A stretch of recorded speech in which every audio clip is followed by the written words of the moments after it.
Welcome to College Football Monday, a Sons of Saturday live show. I'm your host, Pete B, and I'm coming to you each and every week to recap the latest action in college football, as well as give you a little bit of a dose of what the Hokies did this past weekend. Fortunately, it was a great weekend of college football across the spectrum. So despite the Hokies struggling and giving us heartburn all all year so far, there is a lot of good stuff to talk about, and so we're going to talk about it. And thank you for that. Good morning to you, TJ. Much appreciated. Please hop in the chat, give me a like, subscribe, all the good stuff. The point of this show was to have an exclusive YouTube show where we'll encourage people to hop on and subscribe to the Sons of Saturday YouTube channel, which we're trying to grow. But this will get posted to the Too Deep feed later in the day. So as I said, I'm going to recap all the action from week 4, including the wild finishes in South Bend and Clemson. Bama potentially being back. We'll talk about the Bama Ole Miss game, Colorado turning into a pumpkin, and so much more, including what happened in Huntington. After we go through this past Saturday's games, I'm going to give you my playoff 4 as I do every week. And if you have any questions, just put them in the chat, like the video. That's what we ask of you guys if you're over here hanging out with me today. I'm going to get to the big game between Ohio State and Notre Dame in a little bit once I have a guest come on and help me out. I got an Ohio State fan and friend coming on the show a little bit later. Let's start with Florida State, though, because they survived. This is the second week in a row where FSU needs to hold someone off, or in this case, come back. And it was in much grander fashion down in Death Valley, an overtime win at Clemson, 31-24. Clemson came out hot. They were ready to play. Dabo was fired up, and they got up 10-0. It was 17-7 Clemson. But then FSU really started making some plays. They scored a touchdown right before the half to make it 14-7. And the third quarter was awesome. Back and forth, the sack, fumble, and subsequent scoop and score by Florida State really changed this game. Is basically what my assessment was. I was obviously watching our game and kind of going back and forth, and I had to rewatch some of the stuff on Florida State. But that play was a big one, and it kind of changed Klubnik as well. Clemson got a little conservative offensively later in the game, down the stretch, missed a field goal late in the fourth quarter, which could have won it. But the D was playing great, and both sides of the ball later in the game were playing some really good defense. Clemson only allowed Florida State 311 yards. They could not rush. This is the second time we've seen Florida State really struggle to rush the football at times. Against LSU, it was the same thing. Just 22 yards rushing for Florida State. It goes to OT, and Keon Coleman just makes a great play for the touchdown, shut Clemson down, and they won 31-24. Klubnik wasn't great, but Travis was. Jordan Travis, 289 yards, 2 touchdowns, and he had to do it all himself because, like I said, they couldn't rush the ball. An 87 QBR for him, and he is banged up. And then that led to the comment in the Cover 3 podcast, which I tweeted out yesterday, that Bud and Tom Fornelli were talking like Tech is coming up after Florida State's bye. They just think they should rest Jordan Travis for the Tech game. And honestly, with the way we're playing, it was disrespectful, but it's warranted because Florida State and their second team might be able to beat the Hokies right now. Their second quarterback at the very least. It's tough times when you're hearing stuff like that on the national podcast. It's also wild that Dabo is essentially eliminated from the playoff in week 4. And there was a chance we would have had Saban and Dabo eliminated from the playoff in week 4. As it stands, Saban is still in. But I still think Dabo and Clemson could get to the ACC title game. And if they get a chance at Florida State again, look at this one. This one went to overtime. Clemson could beat Florida State. And so that would be pretty nuts because I'm pretty sure Clemson's going to rip off a bunch of wins. They going to get to 9. Maybe they do lose 3 games, but they could still win the ACC. And then you'd have the situation like last year where if Florida State's undefeated to that point, and they got some tough games coming up too, but say Florida State stays undefeated until that point. We saw TCU run the table, lose the Big 12 title game, and then go to the playoff. Could that happen for Florida State? Potentially. The ACC race is going to be fascinating, though. Alabama took care of Ole Miss. Jalen Milroe back to QB1. I talked about it last week. Something had to be going on there because it didn't make sense that Buckner got the start. We talked about the potential of maybe a suspension for Jalen Milroe last week, but he was back to starting. He's their best quarterback. And that defense for Bama is real. They held Ole Miss and Lane Kiffin to 10 points. And in the first half, both defenses were playing great. It was 7-6 at halftime. Ole Miss could only muster a field goal in the second half. And Bama was able to add one more score in the fourth on the TD by McClellan. Their defense, though, only 300 yards allowed by Bama to a Lane Kiffin-led offense. Dart had a rush TD and an interception. He was okay, but, I mean, Bama gave him real problems. And Ole Miss, Bud Elliott has been talking about how, like, they're not a good football team. And what's funny is, like, this is a big win on paper for Bama. Like, Ole Miss was undefeated, top 25 team. But are either of these teams that good? And I think the defense is good for Bama, but, like, we saw what happened against Texas. It was a competitive game, but it didn't feel like Bama was going to win that game. And then if you think about playing it forward for Bama in a playoff game, could they win a playoff game? I don't know. That's how I kind of come away from this game. Ole Miss couldn't run the ball, and that's good for Bama going forward into SEC play. They have a good rushing defense. I was wavering on my Bama to the SEC title game pick a little bit last week, but I'm going to stick with it because despite LSU looking better last week, they kind of played around with Arkansas. I'm going to talk about that game in a second. And none of these teams are great.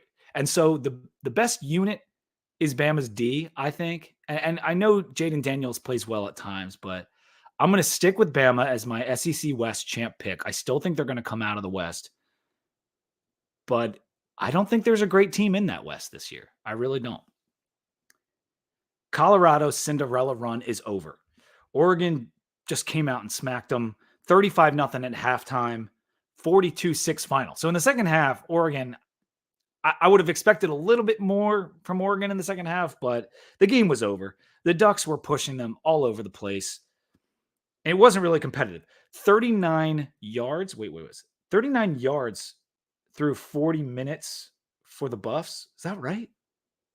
Shedeur his QBR has come down every week, and they have been playing more competitive games. The offensive line is really struggling, so it kind of makes sense that he doesn't look as good as he did in week one, but every week we've seen his rating and his QBR come down.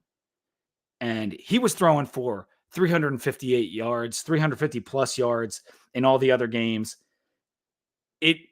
They are back down to earth. And I said this is probably a 5 or 6 loss team last week. They were going to catch 2 quick losses to Oregon and USC.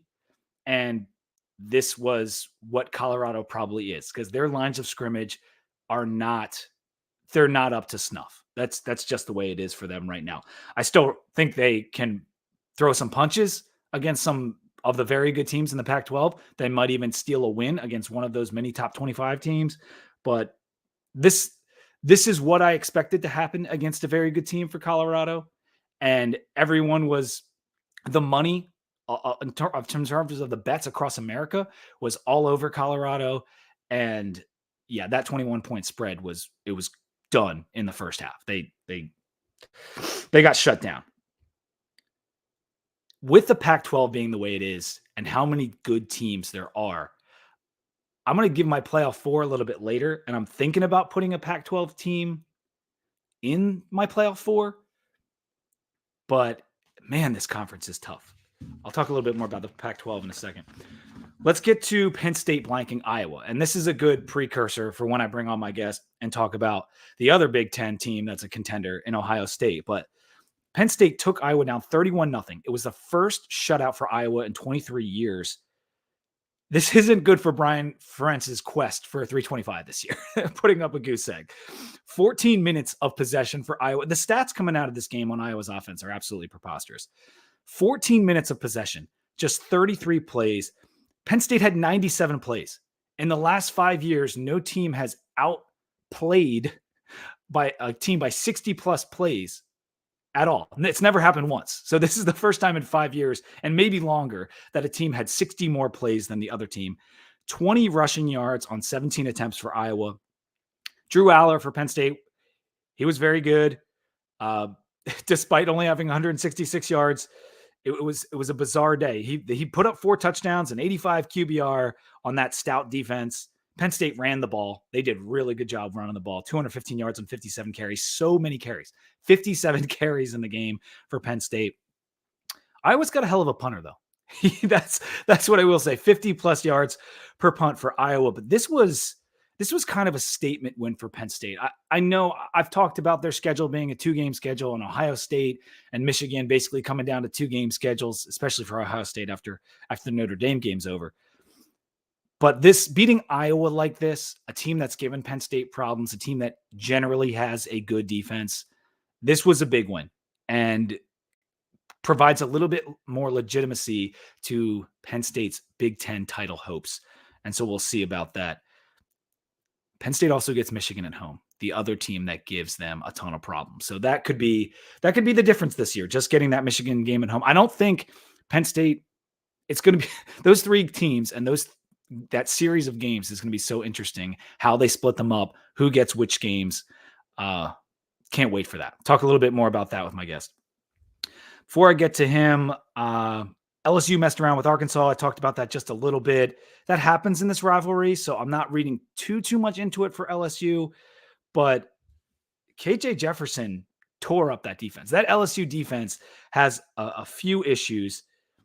Jaden Daniels was phenomenal. 4 touchdowns through the air, 320 yards. Thomas and Neighbors, the receivers for LSU, just went off. They both had 130 plus yards, 2 touchdowns each. LSU's definitely good and worthy of a top 20 ranking. But are they a top 10 team? Are they a playoff team?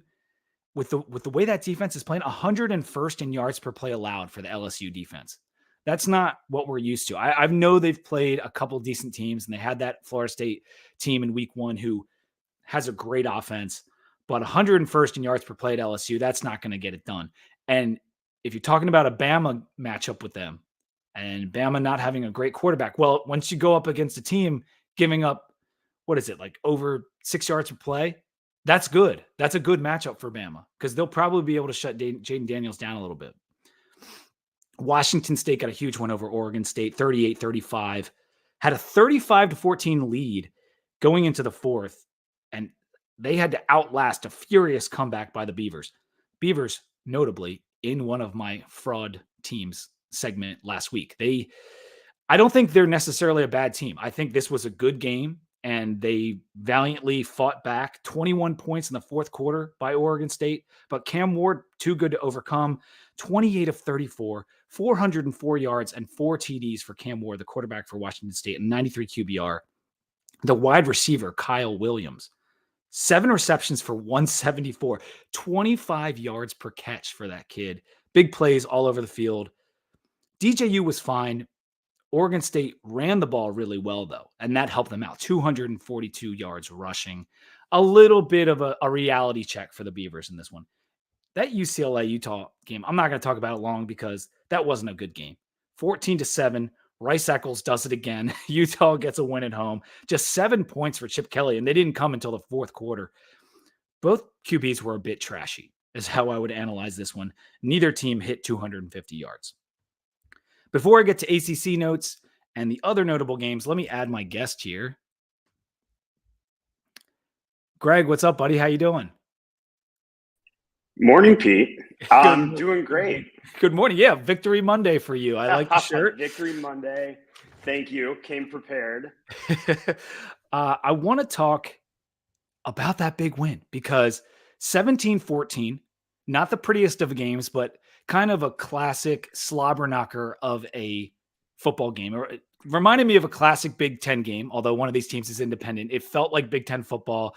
The colors were popping on screen, a really beautiful and loud environment as I was watching the game. Yep. Yeah. So I mean, like you said, a slobber knocker. It's one of those games that you expect out of, these two Midwest teams, which, Notre Dame being independent probably should have been in the Big Ten when they decided to do ACC for everything else. But beside the point. Yeah, I mean, it kind of lived up to expectations. Give me a second here. Now, just before we get started, you're a lifelong Ohio State fan, right? Mm-hmm. So just in like 3 sentences, describe your fandom, like the background of why you're an Ohio State fan. Yeah, born and raised in Dayton, from Ohio, lived almost all of my life in Ohio until I, moved to DC in 2016, where I was fortunate to meet you. I went to Ohio State for undergrad. I went to Ohio State for grad school. So I have a lot riding on Ohio State, which has its good points and has its bad points. Right. I'm more good than bad for you guys. More good than bad, but the losses can sting quite a bit. When you are good, they hurt a lot more, right? Exactly. Especially, going back most recently to the consecutive Michigan and Georgia losses last year, which the Georgia one particularly, being a field goal away from potentially, probably winning a national championship. I would say TCU so, yeah. In the title game, but yeah. So anyway, lifelong Ohio State fan, was born and raised on them. Paid way too much money to go to Ohio State for too many years. So yeah, a lot of skin in the game. And I was fortunate enough so this past weekend for the Notre Dame game, one of my college friends got married. So I was actually in Cleveland to watch, in the motherland. That's great. That is which great. was great. Yeah, and I'm sure you're at a wedding, right? And so the crowd was mostly Ohio State people, just like during the Notre Dame Ohio State game. That friend, I mean, you got to have a hard conversation with that friend about having that wedding. It wasn't ideal for watching the game. I think I told you this. There's a lot of sneaking way to the bar to, efficiently buy drinks and, catch snippets of the game at the same time, which I don't know if that led to drinking more, if I, would have drank anyway during the game way too much. But and so funny enough, one of my good buddies from college, the quintessential Schmitty, everyone's got one. Everyone's got one. His dad went to Notre Dame. His mom went to St. Mary's, which is the, before Notre Dame was co-ed, is the right. all women's college, across the street. So they're huge Notre Dame fans. So he's like always conflicted if we, if and when we play Notre Dame. So he was saying it was crickets from his family after the game. Painful loss for them. Yes, very painful. And this was a battle. It really was. Just 3-0 at the half in the game. The long run by Henderson, Virginia kid who we desperately wanted, got it to 10-0. But the Irish battled back, scoring two 10-plus play drives for them. They put together some nice drives. Not a lot of explosive plays in this game, as you can probably tell by the score, but the Irish were ahead. And with 4 minutes left and a fresh first down by Estime, it was in Notre Dame territory, but it looked like it was kind of over. Like it looked like they were going to be able to milk the clock, but they couldn't move the ball after that. And they got a false start, punted the ball away. And OSU went 65 yards in 1:25, punched in the last second TD with only 10 men on the field for Notre Dame, much talked about afterwards, and we'll talk about it a little bit. Yep. Bad look for Freeman and the Irish on that last play, but especially with how they'd been stuffing them all night. And that was kind of the story of this game. I felt like neither team could just get over that hump and like get some momentum, and everyone kept getting stifled. Was that your read on it? It was. And, like I said, like I unfortunately wasn't able to, catch the game in full. But, going back and looking at the box score, going back and looking at some of the highlights, and, I'll reverse to the pregame to Lou Holtz's comments about Ohio State being Yes, of a course. We got to get to physical Blue Holtz. team, the line play and everything, which I frankly didn't know Lou Holtz was still alive. So I was a little surprised to see him pop back up. But I think a lot of this game did come down to the line play. I think both, I think all of our O lines, D lines on both sides are fairly evenly matched, and I think you saw that in the offensive output. Notre Dame had an extremely balanced offensive attack. I think they had 176 yards receiving, 175 yards passing, Yeah. and they held the ball a lot longer than we did. But I think when it came down to it on that last drive, we did this is a kind of an ephemeral comment, but we did show that toughness and grit that that Lou Holtz criticized us not having. I think it was a big growing moment for Kyle McCord. A game-winning drive in a very hostile environment, huge, AP top 10 matchup between two, storied programs. And, you complete a 22-yard pass on 3rd and 19 with what, like 40 seconds to go, however long it was. So I think that's really impressive. I think that there was one sack between the two of our teams the whole game, which I think probably, speaks again to the, lines matching up against each other well. And, I a little concerned still about, I don't know, concerned. I think the defense still has, some things to figure out. We haven't had, much of a, pass rush attack at all this season from, our defensive ends, but I think we'll get there. And this, obviously was a huge statement win on the road. Absolutely. I mean, Kyle McCord is a good takeaway from the game. I wanted to talk about him because he didn't pass the ball great, just 111 rating and struggled, but both teams struggled to move the ball. Both defenses were playing at a really high level. And in general, I thought he played well in a very tough environment. And when it came down to it, he managed the game and he was able to make that drive when it counted. And that was, like you said, a really good growing moment for him. I would also say his wide receivers make him look a lot better.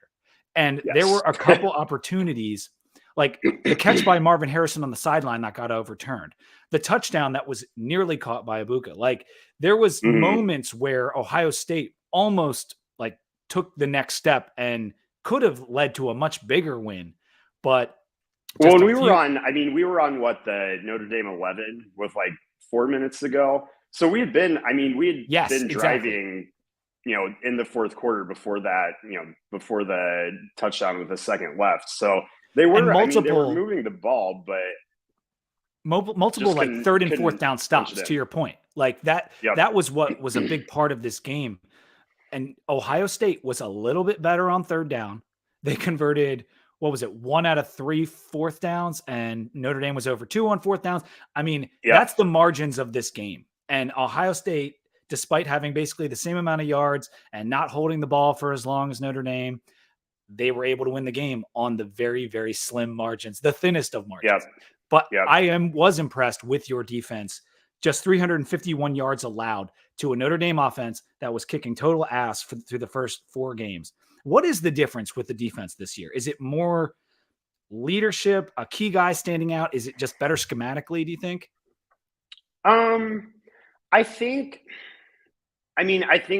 there's more experience. The defense has played under Knowles now for a full season and in year 2 now. I think that's probably the biggest difference. I think, schematically there was some, getting used to what he was bringing to the program, because it was so, it was, a far cry from, our defensive schemes prior to him coming in. So I think that's probably, the biggest takeaway.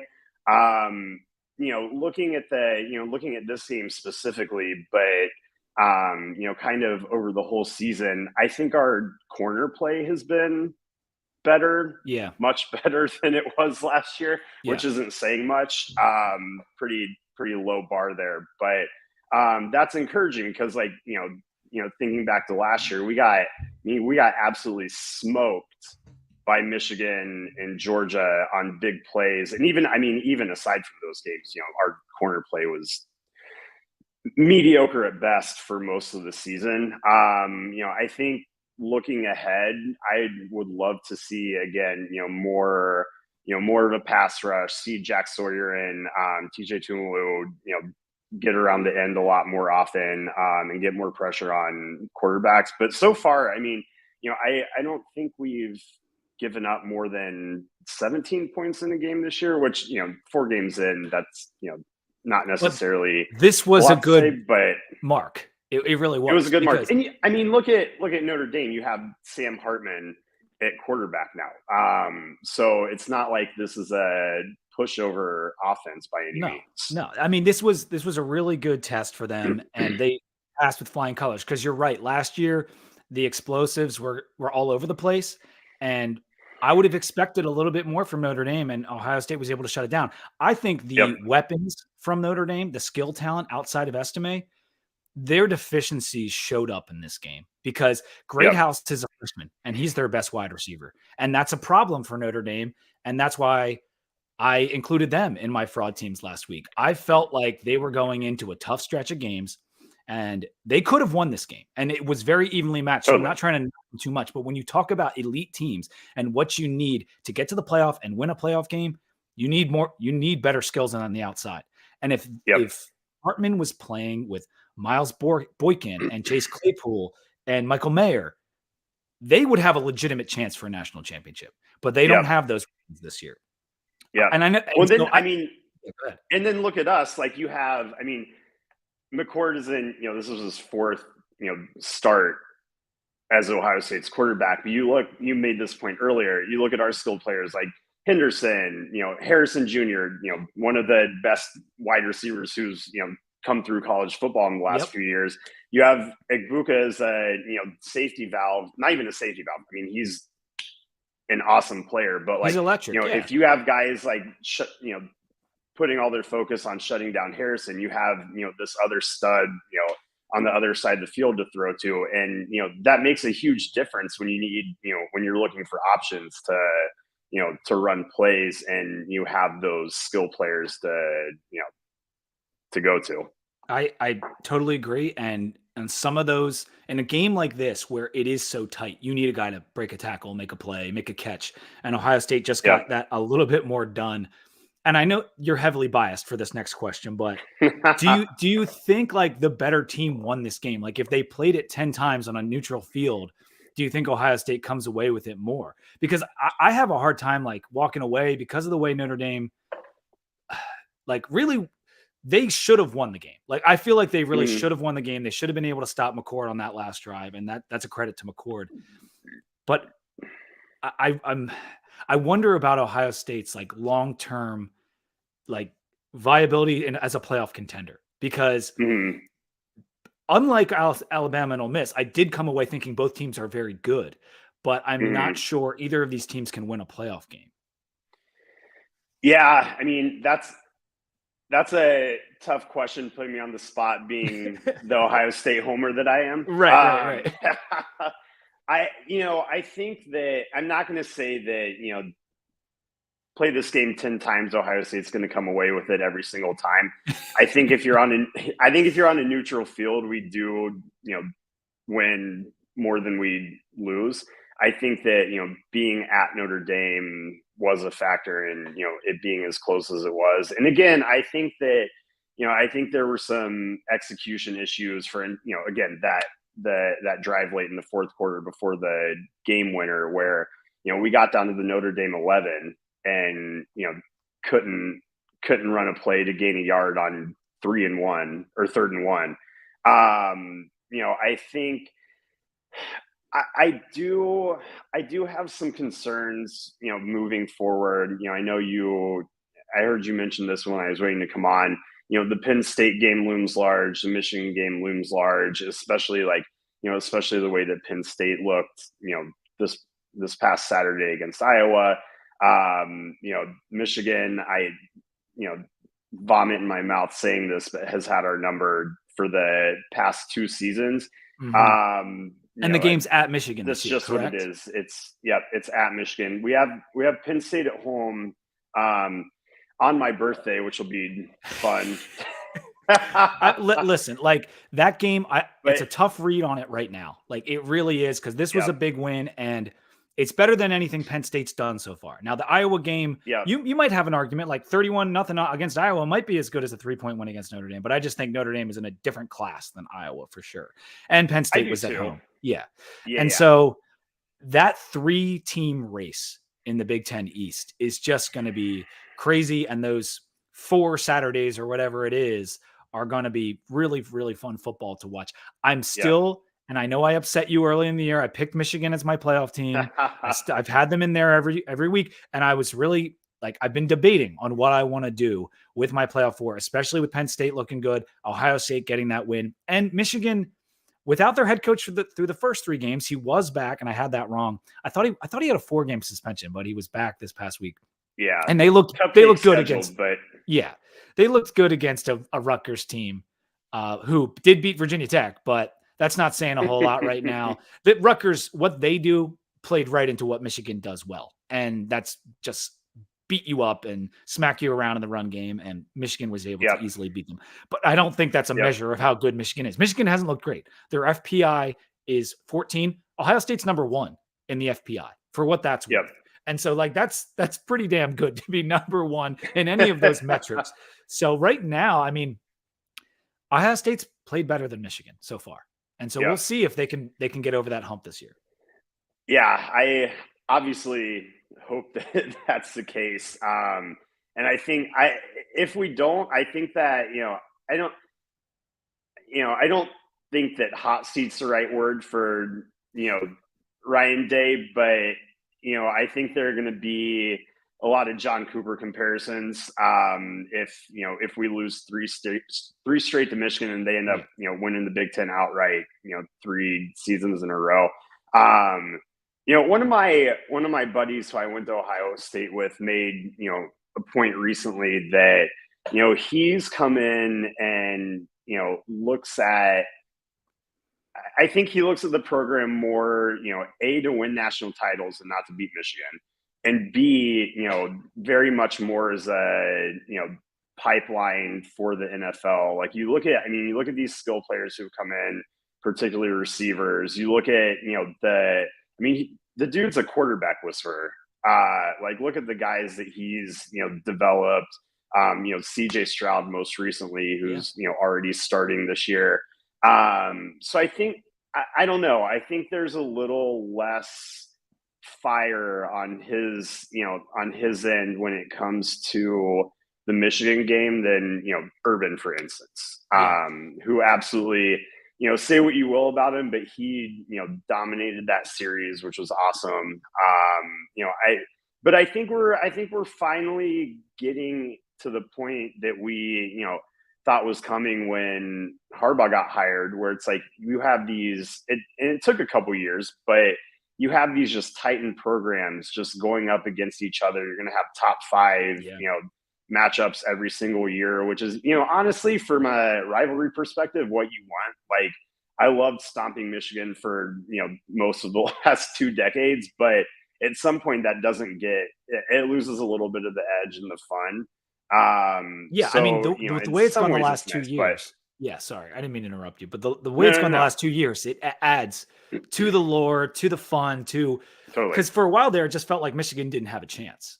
And then all of a sudden it's like, holy crap, they're beating Ohio State up. So it makes the whole thing. I want to hate Michigan. Yeah, right. And you do. But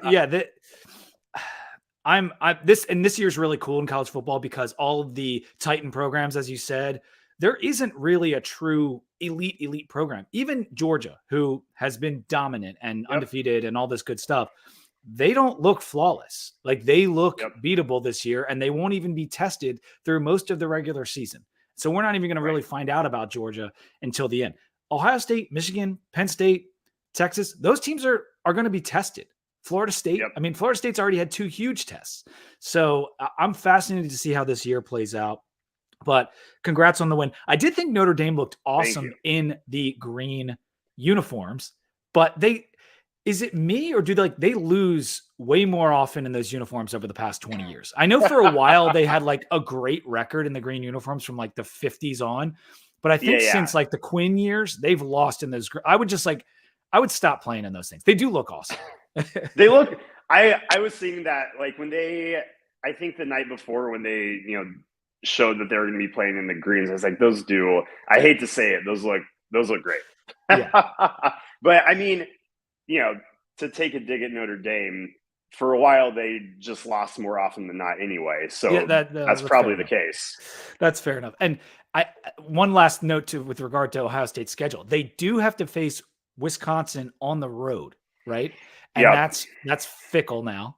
And so that's going to be, and he's going to be fired up for that game. That team's going to be fired up for that game. So that's the only other real test I see for Ohio State other than Michigan and Penn State. But it's they're looking good. They're looking in the driver's seat right now. When you put up a win like that, no, it doesn't count towards the Big Ten, but it's a feather in their cap. And I'm excited for you guys. It counts for the playoff committee. Yeah, it sure as hell does. And not to put the cart before the horse. But. No. And what did you think about Ryan Day's, before I let you go, what did you think about Ryan Day's comments afterwards? Was it too much to like get mad at an 80-year-old man, or was it just enough? Like, or 90? I don't know how old Lou Holtz is, but he's got to be up there.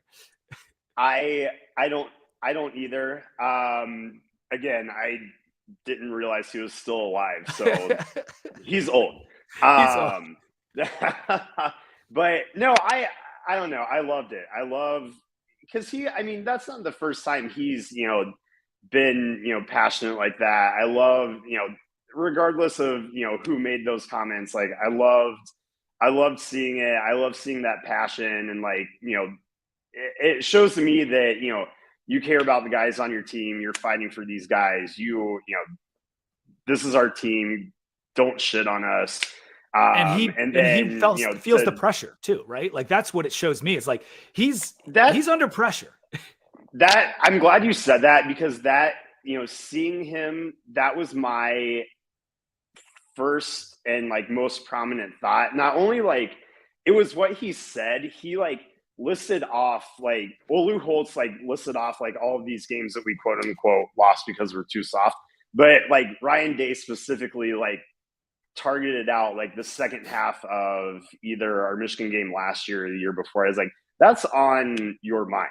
Like, which is like, you're feeling the pressure, but also good that you're like, I guess, aware of it and thinking about it. And, definitely. I want my coach thinking about it. Do care. Yeah. I thought it was an interesting tell on his mindset, but no, I loved it. And I think like, I think he's a great dude. I think he's, running the program well. You can, quibble about the high profile losses, but, we're, you're in the those playoffs games more often than not. We're in those games. Like we almost beat Georgia last year. Clemson game in 2019, 2020 was, just an absolute shit fest of bad calls that we should have won that game. Look at it. Like we throttled Clemson the next year.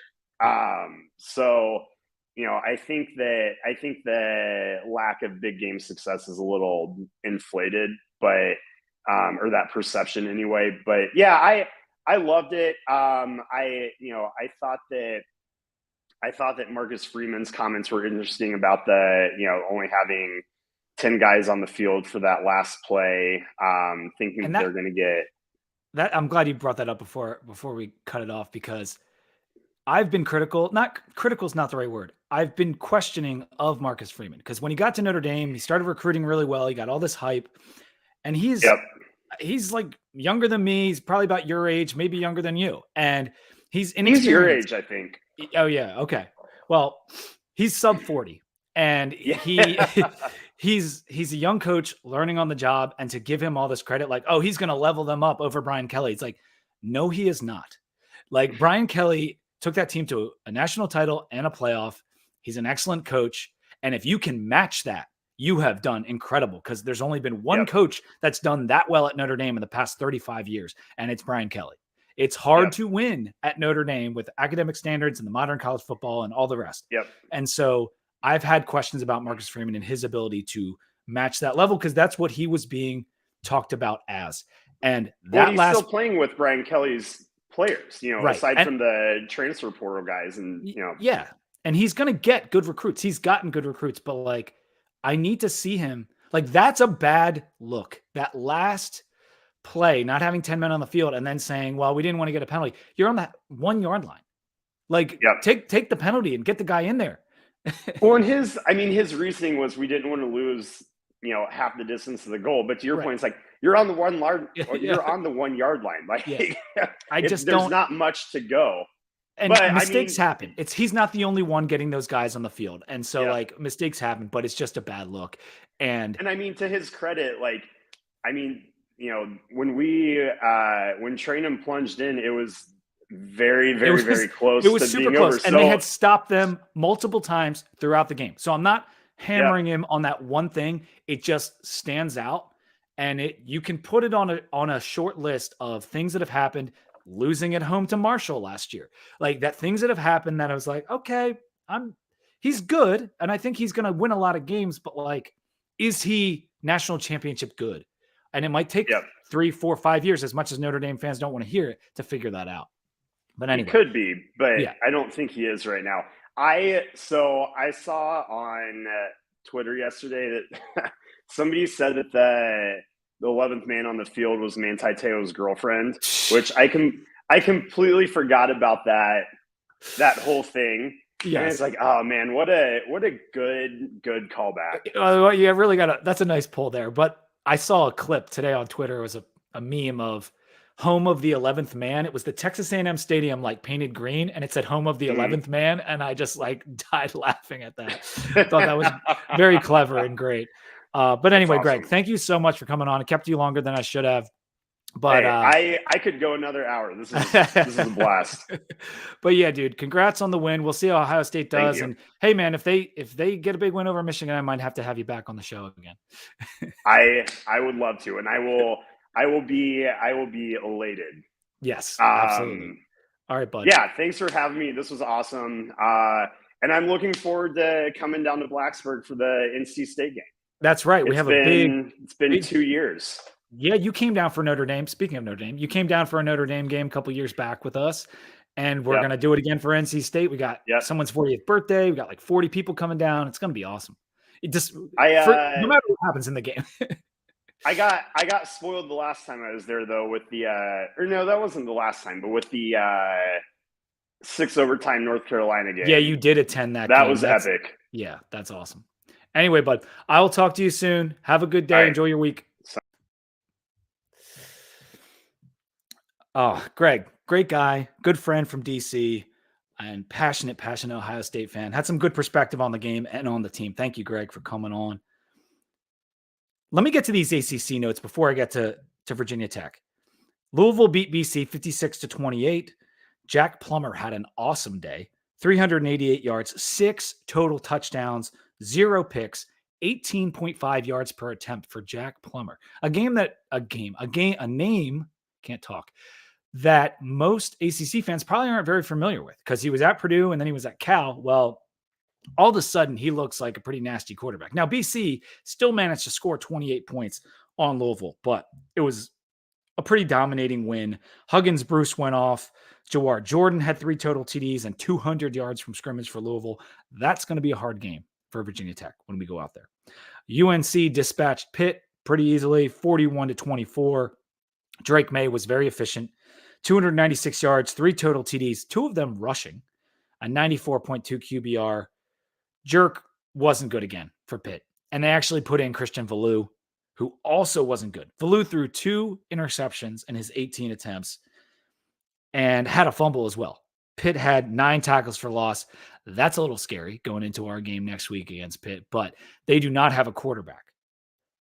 But we know we just have to be able to stop the run. Can we do it next week? I don't know. I'm going to talk a little bit more about that when I get to Marshall. Duke crushed UConn, something NC State couldn't do up in Connecticut, but Duke is looking strong. They got Notre Dame next week. Wow, that's going to be an interesting game. Speaking of NC State, what a go ACC game that was between UVA and NC State on Friday night. UVA fought, man, and Calandria was full Rex Grossman, just F it. I know someone's down there somewhere. Just did that a number of times, threw a bunch of interceptions. But at the end of the day, he brought them back, got them into the end zone, despite some critical penalties, got the 2-point conversion. But his helmet kind of popped off after that. They got penalized on the kickoff. They ended up having to kick it off to NC State's great returner, and he got an awesome return, set them up well. They got down the field. Brennan Armstrong led them to a field goal, won the game at the last second. But what a wild game that was. And I still think, despite Calandria's mistakes, like that kid is really good. He's mobile. He can make plays. He's exciting. And that's scary to think about. Like, think about how he's playing and how Drones is playing. Yes, they're both making mistakes, but Calandria is putting together some really exciting, really creative plays. And that's worrisome too, going down the line. Miami whipped Temple 41-7. GT easily beat Wake. Wake just isn't very good. Griffiths was terrible. 3 interceptions and a fumble. Under 17 QBR for him. And GT does look solid. They look solid. Haynes King, solid. Syracuse beat Army to wrap things up 29-16. They were able to separate in the second half after losing at halftime to Army. Army's not bad at all, but that was a sleepy spot in the triple option game. Syracuse struggled a bit, but was able to separate. Let's get to our sponsor before I get to some other notable games. College Football Monday is brought to you by Compass Coffee. Always got the coffee here. They are quickly becoming the go-to cup of joe in the nation's capital. 16 locations in DC and Northern VA, founded by 2 Marines trying to make a cup of coffee that points you in the right direction every day, kind of like a compass. Mission accomplished. Right now, they are offering our listeners 20% off their first order using code 2DEEPVT. That's 2DEEPVT, all one word, all caps. So go to their site or download the Compass app. They got a great app. But even if you don't live in DC, load up your cart online. They will ship coffee right to your door. So that's code 2DEEPVT for 20% off your order of Compass Coffee. Compass Coffee, great coffee, doesn't have to be complicated. What do I want to do for other notable games? And I promise I'm going to get to VT Corner here. I've been putting it off just because that was we're running out of things to say about Virginia Tech, but Washington crushed Cal 59-32. They are a wagon, as people like to say. It was over at halftime. 4 more touchdowns for Penix. He's the leader in Heisman odds right now, right up there with Caleb. They're both about plus 380, plus 400. Michael Penix is dominating. Texas took care of Baylor 38-6. They continue to show how good they are. Ewers was awesome. 2 total touchdowns, over 300 yards, 12.7 yards per attempt. That is incredible. Game was in the bag at halftime, really. OU went to Cincy and messed around. They finally don't look that good in a game. And this was predictable. The line was 14.5. Cincinnati coming off an embarrassing loss. And of course, they cover against Oklahoma. I took Cincinnati with 14 in the hook. They covered by a half. Kansas beat BYU to get to 4-0. Kansas looks good. And guess who they play next week?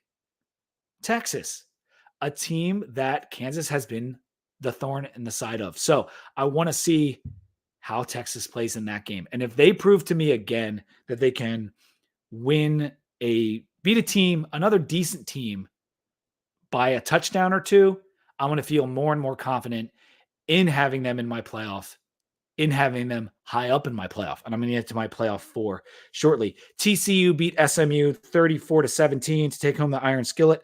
And like I said before, when I was talking to Greg, Harbaugh was back and they spanked Rutgers 31-7. Already talked about that game. VT corner. Oh, man. What do you say? I said I'm running out of things to say, but what do you say? It's a lot of the same every week. It started great. And we went right down the field in the first 3 minutes, 7-0 on some really fun plays by Kyron Drones and Bashal Tutin. The 31-yard rush by Drones, originally ruled out of bounds. They overturned it. The offense scored in the first quarter. We did it, guys. 4 games in, put up points on offense in the first quarter. Though Marshall was able to tie it, and it was pretty much all Marshall after our 10-7 lead.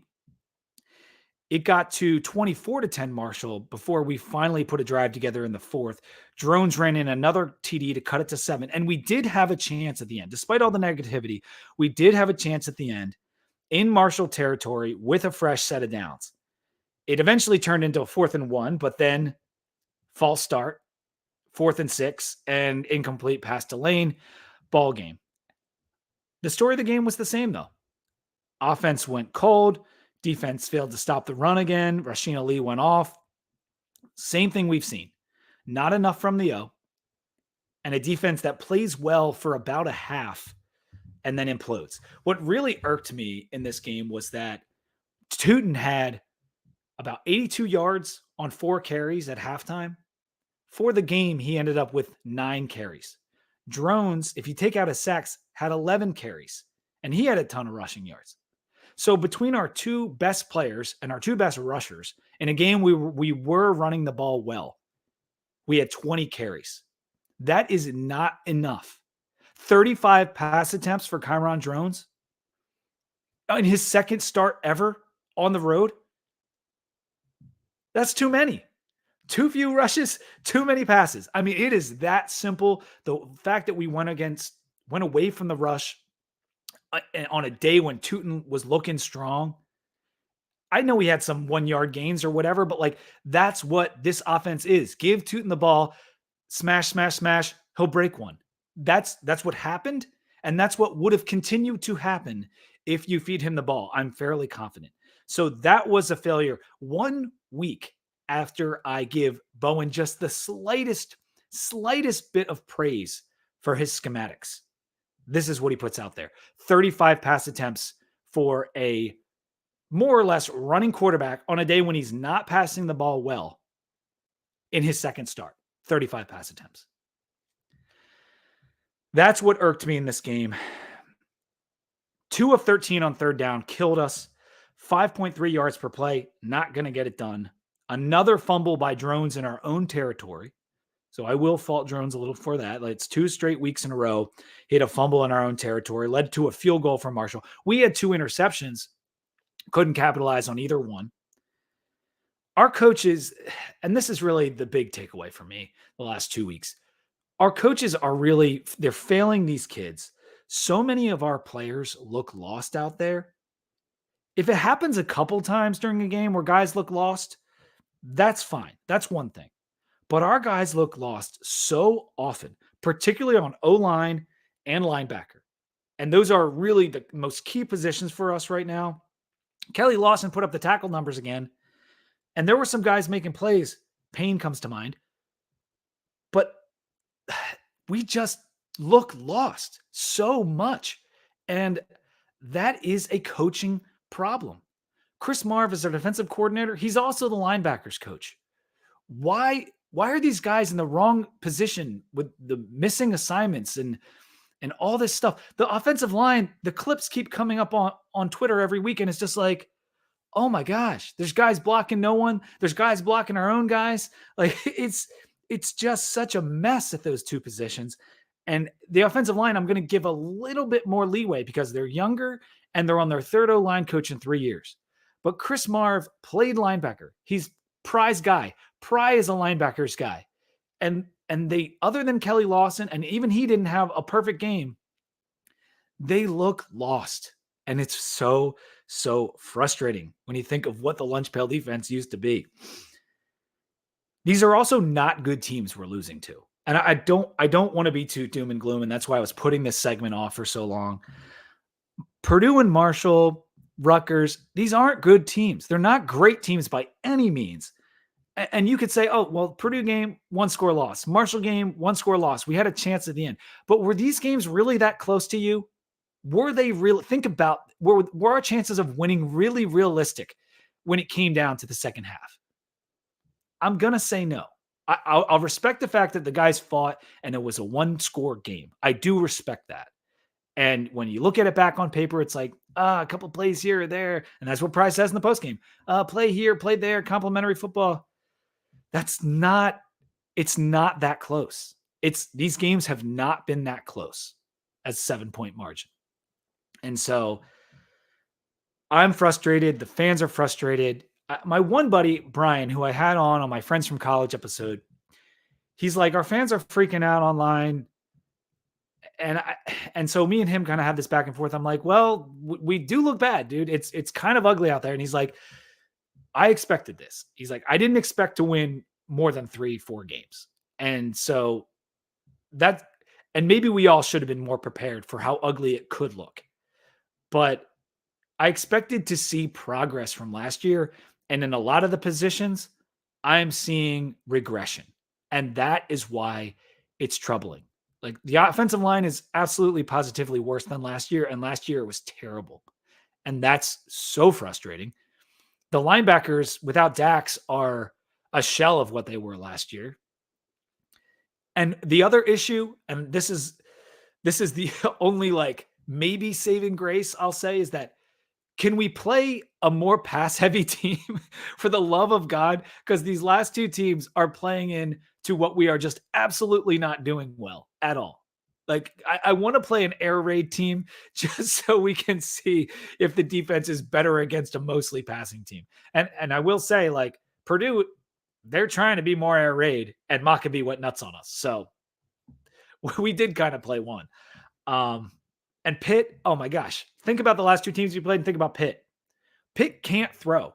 They can't pass at all, but they do know how to run the football. And that's what they want to do. That's what Pat Narduzzi wanted to do, even when he had Kenny Pickett winning an ACC title. So I'm nervous about the Pitt game because they play defense and they want to run the ball. I will talk more about Marshall and Pitt with Robbie on our 2 Deep episode this week. But I am very concerned about the final record for this team. Because winning 3 games or 4 games or 5 games, I feel like fans are not going to be okay with, but they're going to be like, okay, the roster's bad. I get it. If we win 2 games or remain with our 1 win, which I do think is unlikely, I think just by the nature of things, you will win another game. But if you end the season with 2 wins, I don't know what's going to someone's head's going to have to roll. Like, you're going to have to replace coordinators. There's going to be a tough look at Witt. There's going to be a tough look at Pry. So yeah, I mean, I don't even want to think about what our fans' reaction is going to be if we ended the season with 2 wins and a loss to UVA or something. So I just wish these coaches could get a little bit more out of this roster, because I'm tired of blaming the talent. I said it last week and I'll continue to say it. The talent is an issue. I believe this, and this is my opinion, that is more of a coaching issue. When we hired these guys, and I went back and I listened to Robbie's and my take on the hires when we made them a year and a half ago. And we said, these are recruiting hires. You don't hire a 32-year-old offensive and defensive coordinator. We have 2 really young coordinators for their experience or their schemes. You hire them for recruiting. And a bunch of other of these hires were hired for recruiting, not coaching. And we thought, well, it doesn't mean they're not good coaches. They could end up being good coaches. That's not what we've seen. We are not seeing these guys coached up. It is, look at the film. It is apparent. It is not just a talent issue.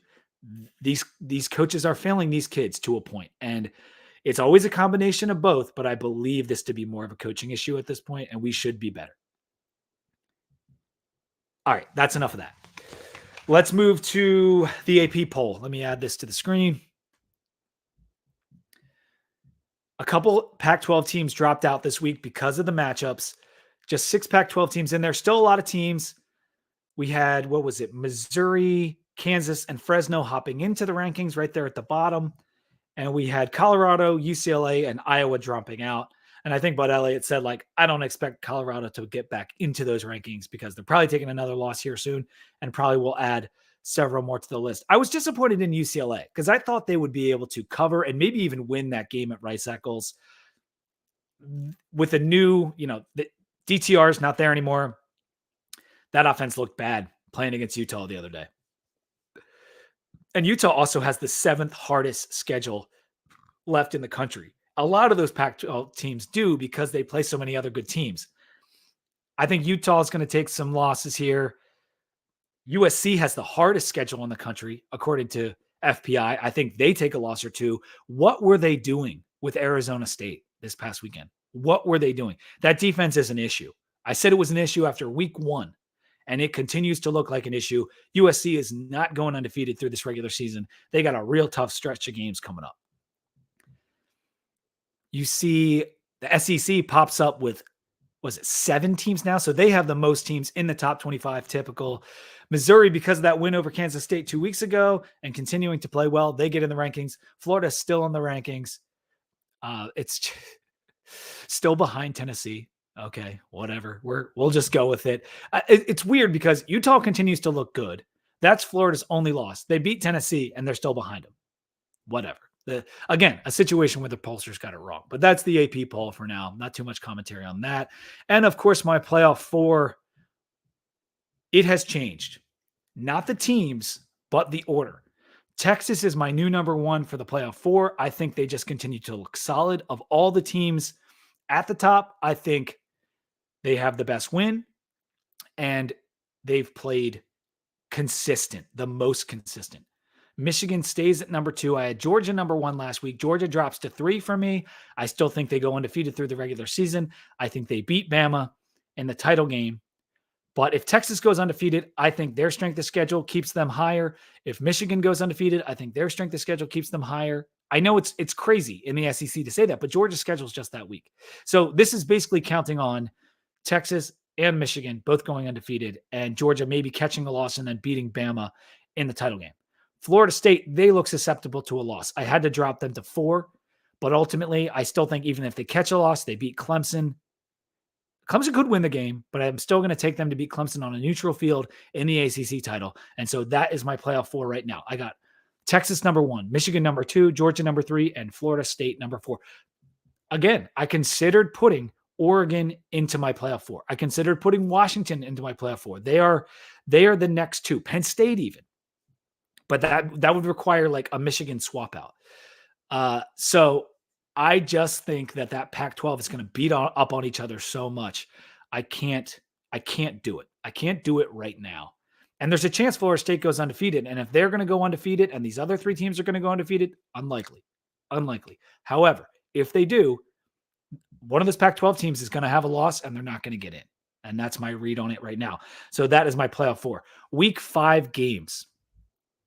We've got Utah at Oregon State. Great matchup on Friday night. That's awesome to get the weekend started. USC at Colorado. Probably not going to be too pretty, but Colorado should put up some points. Georgia at Auburn. Going to be a fun one. Kansas at Texas. I talked about that. And that's a ranked matchup. Kansas is in the ranking. So a team that's given Texas problems. Will they give Texas problems again? The game's in Austin, so maybe not. LSU at Ole Miss. Ole Miss, I'm not sure if they're very good. Like, if Pratt plays, Tulane might have beat them. And they could only muster 10 points last week against a good Bama defense. So what's going to happen in the LSU game? We're going to learn a lot about the SEC West in this one. Someone's going to get a second loss, and that's going to be interesting. ND at Notre Dame. Oh, I'm sorry. ND at Notre Dame. ND at Duke. I'm getting tired. Tough spot for Notre Dame going to Duke directly after this devastating loss.